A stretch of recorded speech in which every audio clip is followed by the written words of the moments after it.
National Herald కేసుపై rows avenue court కీలక నిర్ణయం తీసుకుంది.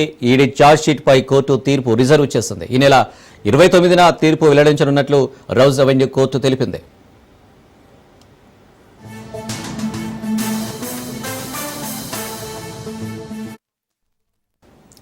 సోనియా రాహుల్ గాంధీలకు సంబంధం ఉన్న అసోసియేటెడ్ జనరల్స్ లిమిటెడ్ ఏజేఎల్ కు పలువురు సీనియర్ కాంగ్రెస్ పార్టీ నేతలు నకిలీ లావాదేవీలు జరిపారని ఈడీ ఆరోపిస్తుంది. చాలా ఏళ్లుగా వీరు మోసపూరితంగా ఇలా అద్దె చెల్లించారని, అందుకు సంబంధించిన రసీదులను వీరు తయారు చేశారని ఈడీ తరపు న్యాయవాది అదనపు సొలిసిటర్ జనరల్ చెప్పారు. సీనియర్ కాంగ్రెస్ పార్టీ నేతల సూచనల మేరకే ఈ నగదును వీరు ఇలా ఏజేఎల్ కు బదిలీ చేశారని కోర్టుకు విన్నవించారు.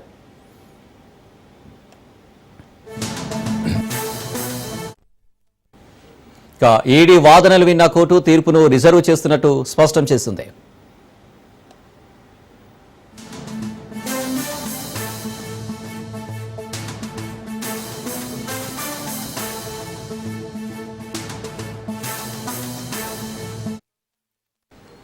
నేషనల్ హెరాల్డ్ కేసుపై రౌస్ అవెన్యూ కోర్టు కీలక నిర్ణయం తీసుకుంది. ఈడీ ఛార్జ్షీట్ పై కోర్టు తీర్పు రిజర్వ్ చేసింది.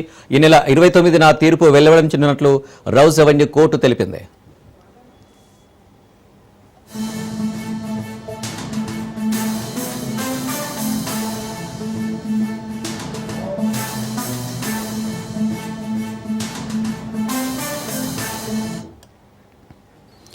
నేషనల్ హెరాల్డ్ కేసుపై రౌస్ అవెన్యూ కోర్టు కీలక నిర్ణయం తీసుకుంది. దీనికి సంబంధించి మరిన్ని డీటెయిల్స్ మా ప్రతినిధి పవన్ లైవ్ లో అందిస్తారు. పవన్, నేషనల్ హెరాల్డ్ కేసుకు సంబంధించి రౌస్ ఎవెన్యూ కోర్టు విచారణ కొనసాగింది. ఈ యొక్క రౌస్ ఎవెన్యూ కోర్టు మాత్రము ఈడీ సంబంధించిన దానిపైన విచారణ కొనసాగించిన దాని తర్వాత ఈ 29వ తేదీన ఈ యొక్క తీర్పును కూడా రిజర్వ్ చేసింది. ముఖ్యంగా చూస్తే రాహుల్ గాంధీ, సోనియా గాంధీ సంబంధం ఉన్న అసోసియేట్ సంబంధించిన ఒక ఏజేఎల్ పలువురు సీనియర్ నాయకులంతా కలిసి ఒక మోసపూరితంగా యొక్క లావాదేవీలు కూడా కొనసాగించారని చెప్పి కూడా ఈడీ సంబంధించి ఒక వాదనలు కొనసాగించింది. అంతేకాకుండా ఈ యొక్క డబ్బులు సంబంధించిన విషయంలో నకిలీ రసీదులు తయారు చేసి పూర్తిగా మనీ ట్రాన్సాక్షన్ అంటే మనీ లాండరింగ్ కూడా పాల్పడిందని చెప్పి ఈడీకి సంబంధించి ఇప్పటికే వాదనలు వినిపించారు. దీనికి సంబంధించి కొన్ని సాక్ష్యాధారాలను కూడా ఈడీ అధికారులు కోర్టు ముందు ఉంచారు. ముఖ్యంగా చూస్తే ఇందులో చాలా మంది కాంగ్రెస్ సీనియర్ నాయకులకు కూడా ఇందులో హస్తం ఉంది.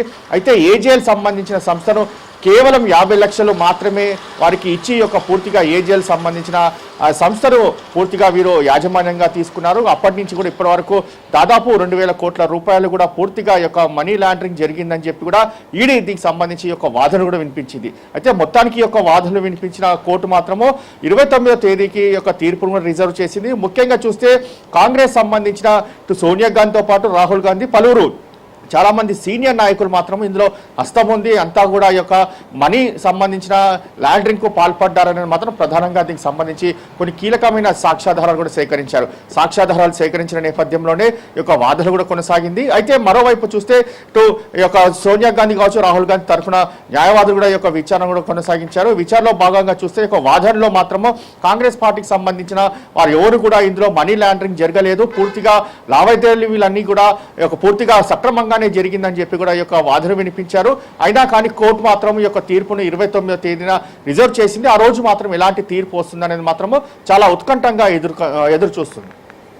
Right Pavan, thank you.